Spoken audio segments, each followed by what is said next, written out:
Bangsa Indonesia yang juga dikenal sebagai bangsa maritim karena sebagian besar luas wilayahnya terdiri dari lautan, membutuhkan keamanan serta kebijakan dalam mempertahankan wilayah kemaritiman di NKRI.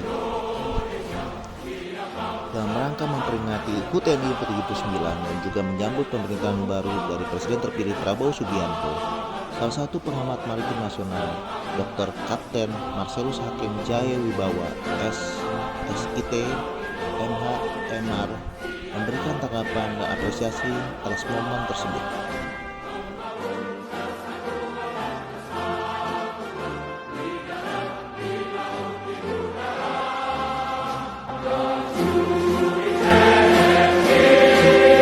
Berikut tanggapan kepada media di sela-sela acara wisuda atas dirinya yang mendapatkan gelar Magister Hukum lulusan terbaik dari Universitas Bhayangkara, Bekasi, Jawa Barat pada hari Rabu 2 Oktober 2024. Terima kasih Mas.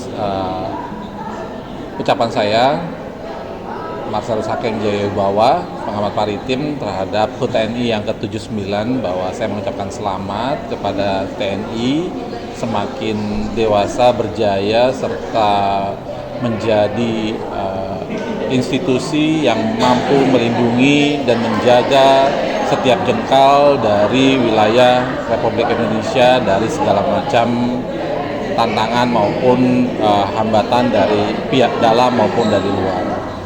Terkait dengan dunia maritim, tentu saja saat ini kita sama mengetahui bahwa tantangannya semakin besar, tapi dengan kepemimpinan Presiden yang baru yaitu Bapak Prabowo, saya memiliki keyakinan yang baik sekali karena beliau berangkat dari militer dan juga beliau menguasai banyak sekali ilmu kepemimpinan yang memang diperlukan saat ini ya.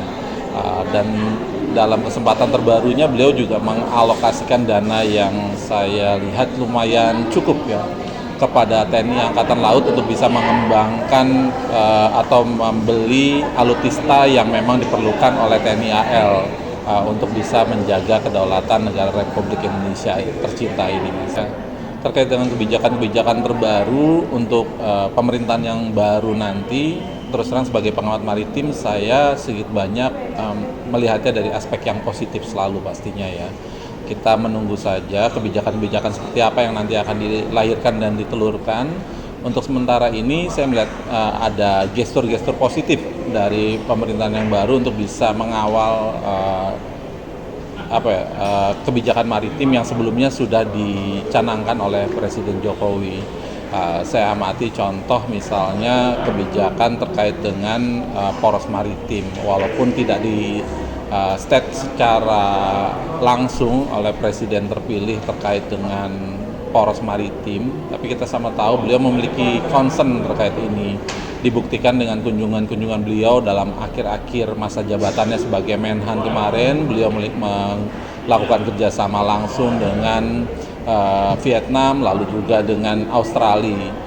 Hal itu tidak lepas daripada kepentingan maritim yang hendak beliau bawa atau beliau kawal. Kado terbaik yang dihasilkan oleh pemerintahan sebelumnya yang saya amati terkait dengan maritim adalah revisi ketiga dari Undang-Undang Pelayaran Nomor 17 Tahun 2008, di mana sudah disahkan kemarin dan menjadi karya terbaik menurut saya oleh Pak Budi Karya ya. Saya sendiri sebagai pengamat maritim tentunya hendak melihat dan menilai dulu nih pasal-pasal apa yang dirubah dalam aturan tersebut dan nilai-nilai positif apa yang hendak dibawa, termasuk juga asas sabotage dan sebagainya kalau saya amati dalam perubahan tersebut. Tapi kedepannya dengan dasar yang sudah lumayan baik tersebut yang dihasilkan oleh pemerintahan sebelumnya, saya harapkan pemerintahan selanjutnya justru bisa berlari. Aspek-aspek positif yang ditinggalkan seperti tol laut, poros maritim, lalu juga BBM satu harga, itu semua harus bisa dikembangkan oleh pemerintahan yang baru sehingga menjadi program unggulan bagi masyarakat Indonesia yang memang selain majemuk tentunya ini merupakan masyarakat maritim ya. Kita kembali saya ingatkan ribuan pulau yang kita miliki, 6.000 pulau itu dihuni oleh bangsa Indonesia, itu semua tidak akan bisa kita maksimalkan potensinya jika kita memang nggak fokus sebagai bangsa maritim. Dari Universitas Bhayangkara, Bekasi, Jawa Barat, Jayanu melaporkan untuk Informasi TV.